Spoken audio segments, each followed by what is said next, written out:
How's it going, everyone? College Lefty, and in this video I wanted to rank the top 5 cards at each position in MLB The Show 25, so let's go ahead and get into it.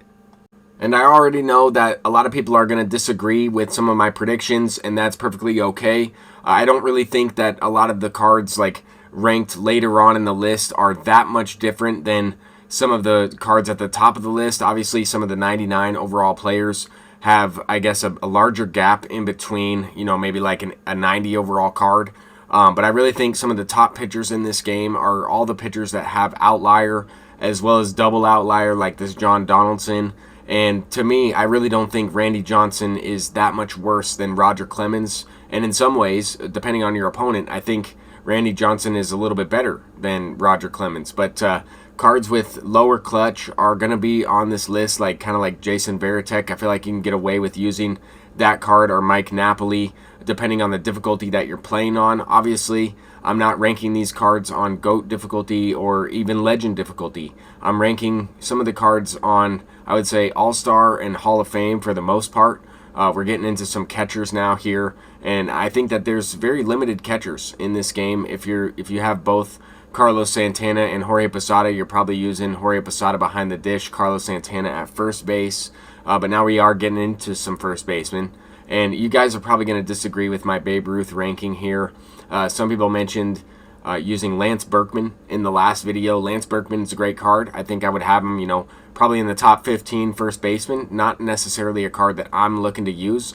I like Babe Ruth's swing a lot more, but Gil Hodges has one of the best swings in the entire game, and I think he's going to be the best first baseman throughout the entire game cycle. But anyway, I kind of also wanted to mention that I had some of these players ranked a little bit differently the last time, right? I was kind of, moving some players around here and there. I had Whit Merrifield a little bit higher. I think there's been quite a few second basemen that have been released that are just a little bit better, or like players that I would probably use over Whit Merrifield with a little bit more power, or I guess a little bit more all-around play style. Now, Whit Merrifield has a lot of value on your team in his secondary positions.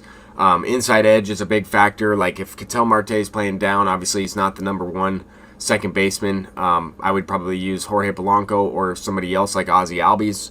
But if Ketel Marte or like Francisco Lindor is playing up on inside edge, then I think they are probably the best player at their respective starting position there. Second base for Ketel Marte, and then shortstop, I think Lindor is probably number 2 or number 1, depending on what you're looking for. Willie Castro, to me, is probably the best third baseman in the entire game. His fielding at shortstop's not really one I would like to use. I think now that we're getting into third baseman, I think that Willie Castro is probably a little bit better than Scott Rowland, just because he's a switch hitter. I think he has a better swing personally than Scott Rowland, but Scott Rowland is a really, really good card, obviously, and one of the best cards in the entire game. I think you would want to start Scott Rowland at third base and then Willie Castro at shortstop if you had them both. So I'm kind of thinking a little bit about that. I know a lot of people are going to disagree with my Aaron Judge ranking, and this is also outfield, right? Keep in mind, this is putting the card out there in the outfield. I do not want 44 reaction at all, ever, on my defense. I would never put Aaron Judge out there in the outfield. Now, if it was a DH, then maybe he would be ranked in the top 5 for DH. Same type of thing with Yordan Alvarez. He does have a little bit better reaction, but not really enough speed. I have Ted Williams, 85 overall, ranked ahead of him. I think this Ted Williams card is really, really good. He plays on all difficulties as well. 60 reaction, 60 speed is enough to play out there in the outfield. It's not ideal, right? Obviously, you want more. You want like 75 fielding, 75 reaction, and then maybe like 80-something speed. That would be a lot better. But I think that, players that have all-around defense and play multiple positions have a lot of value on your squad, right? I'm using guys like Rap Dixon and Josh Gibson based on the fact that they have a lot of secondary positions, and I'm going to use those cards late in the game for certain things. I have Ellie De La Cruz on my bench. I think he's one of the better shortstops, but the low vision at 44 affects the timing windows. I don't really like that. But I think guy like this, Thomas Harrington, right? Why is he on the list? Card's an 86 overall. He's really not that great. But if you get a good lead, if you get a 5 to 6 run lead and you pitch that card, he's going to eat up a couple innings with the 65 stamina. That's kind of an outlier thing, right? He doesn't have outlier. He'd be really good if he did. But players that have outlier, effective timing windows, if you get a lead and use some strategy, you want to have certain players on your team for certain situations. My bench is a lot of speed on, for stealing situations. I want guys on my bench that have higher clutch. So if I have a guy on my team with lower clutch and I'm in a situation where this is a must win or I need to get this run in, then I might pinch hit and then go to a defensive replacement a little bit later. I don't really use my bench. I'm not going to substitute, one of my best hitters out of the game. I'd rather just hit, righty-righty or lefty-lefty. But anyway, we're getting into relief pitchers, and then I'm going to end it off here with a game of Weekend Classic, getting into some Weekend Classic here on Hall of Fame difficulty, and I'm using a lot of these players that I have. Obviously, I'm biased a little bit with the team I have built. I have some of these cards maybe ranked higher than you might, but I think that's really okay too. Like if you think Aaron Judge is the best card in the entire game, then he's your number one player. That's awesome.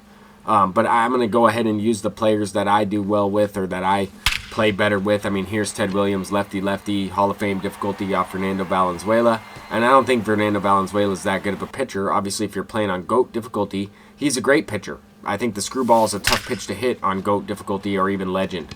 But I think the curveball is the worst pitch in the game on All-Star or Hall of Fame. It really does depend exactly what you're doing. And I don't really know exactly what people are looking for with some of these cards. Like, I think players that have higher vision but lower contact, you can get away with them. The timing windows open up a little bit, especially on All-Star, especially on Hall of Fame. But you really have to kind of figure out what works best for you. Here I'm going to give you a situation where I have a 3-1 lead. I got Larry Doby on first base. I could have pinch hit for Larry Doby to get the righty-lefty matchup. Instead, I'm going to pinch hit after getting a base hit. Sorry, pinch run, just because I'm looking for a fastball here. This guy thinks I'm going to steal second. He's going to throw a fastball, and I'm going to try to hit a home run, and that's exactly what happened. Now, if I didn't get a good pitch there, I'd probably take that and try to steal second, get the clutch attribute activated, just little things like that. A lot of strategy involved with the game, but there I was kind of able to steal a Weekend Classic game, and that's pretty much going to do it for this video. If you're watching this video all the way to the end, I appreciate you. Leave a like, subscribe if you're new, and if you're looking at this one and saying, I'm way better than this guy and I play on Legend or GOAT difficulty, that is probably true, but I also really don't think the game is that much fun on GOAT difficulty. Like, I'm not going to hit the ball consistently. I know you're probably striking out 10 times in a game. That to me is not a ton of fun. I don't really want to play on those harder difficulties. I'm never going to rank the cards on the hardest difficulty in the entire game. I'm going to rank it in terms of what I think most people are playing on in All-Star and Hall of Fame, and according to what I think is good in the game. But until next time, I'm College Lefty, and peace out.